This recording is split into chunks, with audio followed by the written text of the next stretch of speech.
Bonjour les amis, Marc Maillot encore avec vous, avec quelques versets de la Bible dans le premier épître de Jean, premier chapitre, versets 8 et 9. Si nous prétendons n'être coupables d'aucun péché, nous vivons dans l'illusion et la vérité n'habite pas en nous. Si nous reconnaissons nos péchés, il est fidèle et juste et par conséquent, il nous pardonnera nos péchés et nous purifiera de tout mal que nous avons commis. L'autre verset, un seul dans l'évangile Saint Matthieu, où le Seigneur Jésus dit « Je ne suis pas venu appeler des pécheurs, des justes par contre, mais des pécheurs. » À la repentance, bien entendu. Qu'est-ce que c'est l'Église? Est-ce que c'est un musée pour les saints ou un hôpital pour les malades?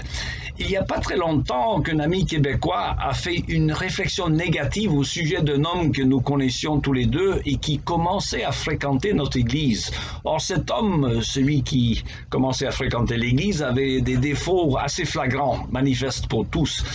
Et ce qui a poussé l'autre ami à dire « Dis donc, vous ne mettez pas la barre très haute pour être membre de votre assemblée. » Non, tu as raison, j'ai répondu. Pour fréquenter notre Église, la seule qualification, c'est de se reconnaître pécheur ayant besoin du Sauveur. Alors, est-ce que vous qualifiez? Moi, oui. Alors, c'est une grâce, mes amis, de se reconnaître comme pécheur, car c'est ce que Jésus dit. Il est venu chercher les pécheurs et amener les pécheurs à la repentance. Ceux qui ne se croient pas pécheurs, ils se croient pas avoir besoin de repentance. Vous êtes bien d'accord? Alors, d'ailleurs, on se reconnaît pécheur, ça nous amène parfois au désespoir si on ne reconnaît pas la solution à notre problème. Alors, quiconque ait jamais lu le roman d'Albert Camus, La Chute, il sait combien cet auteur était lucide à l'égard de ses défauts.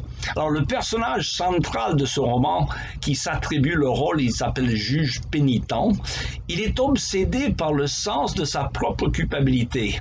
Il s'est rendu compte de la vérité et de ce que disait Pascal, que toutes nos vertus ne sont souvent que des vices déguisés.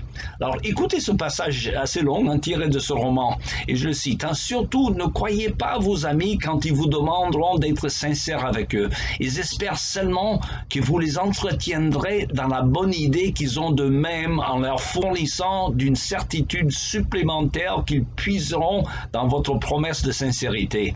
Chacun exige d'être innocent à tout prix, même si pour cela il faut accuser le genre humain et le ciel.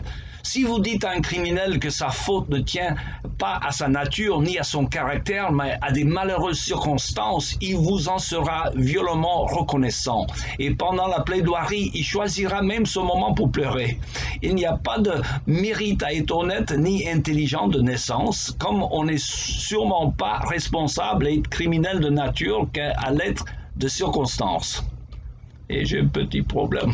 Alors, mais ces fripons veulent la grâce, c'est-à-dire l'irresponsabilité, et ils s'excipent sans vergogne des justifications de la nature ou des excuses des circonstances, même s'ils sont contradictoires.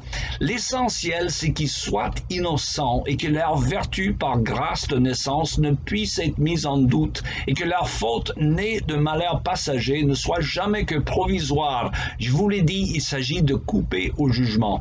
Fin de la citation. Je pense que les paroles de Camus dans ce roman reflètent d'une grande lucidité. Et d'ailleurs, je vous recommande vivement la lecture de ce roman qui m'avait, j'avoue, bouleversé quand je l'ai découverte à l'âge de 17 ans, avant que je sois venu la foi. Mes amis, nous sommes tous pécheurs, et bien que certains ne le reconnaissent pas, c'est le Saint-Esprit qui nous convainc de pécher. Alors, ça va de soi, ceux qui n'ont pas le Saint-Esprit ne sont pas convaincus de leur culpabilité le plus souvent. Alors, c'est l'œuvre du Saint-Esprit qui convainc les hommes, et donc les autres ne sont pas conscients. Or, on n'accepte pas Jésus comme son sauveur tant qu'on ne sait pas qu'on en a besoin.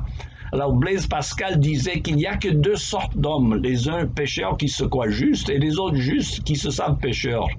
Quant à Camus, je dirais qu'il reconnaissait son péché, mais pas la solution que Dieu nous offre, d'où son sens de culpabilité et de remords qui le torturait. Comment pouvons-nous débarrasser de cette culpabilité qui se colle à nos âmes comme le sang qui se colle sur les mains du meurtrier Macbeth dans la pièce de Shakespeare? C'est un thème fréquent dans la grande littérature. Écoutez ces paroles célèbres de Baudelaire, Charles Baudelaire dans son poème Irréparable. Il dit, et je le cite, « Pouvons-nous étouffer le vieux, le long remords qui vit, s'agite et se tortille et se nourrit de nous comme le ver des morts ?» Comme du chêne, la chenille. Pouvons-nous étouffer l'implacable remords? Alors la réponse à la question de rhétorique, je pense, que pose ce vers de Baudelaire, c'est oui, à condition, nous pouvons étouffer le remords, à condition de recevoir le pardon que Jésus-Christ nous offre à tous, à condition seulement de se reconnaître pécheur, de se repentir et de recevoir son offre. Car entre la bonne conscience aveugle et la lucidité affreuse des hommes comme Baudelaire et Camus, il n'y a qu'une seule solution et c'est l'évangile de Jésus-Christ. Il me reste qu'à vous souhaiter une bonne journée et à la prochaine.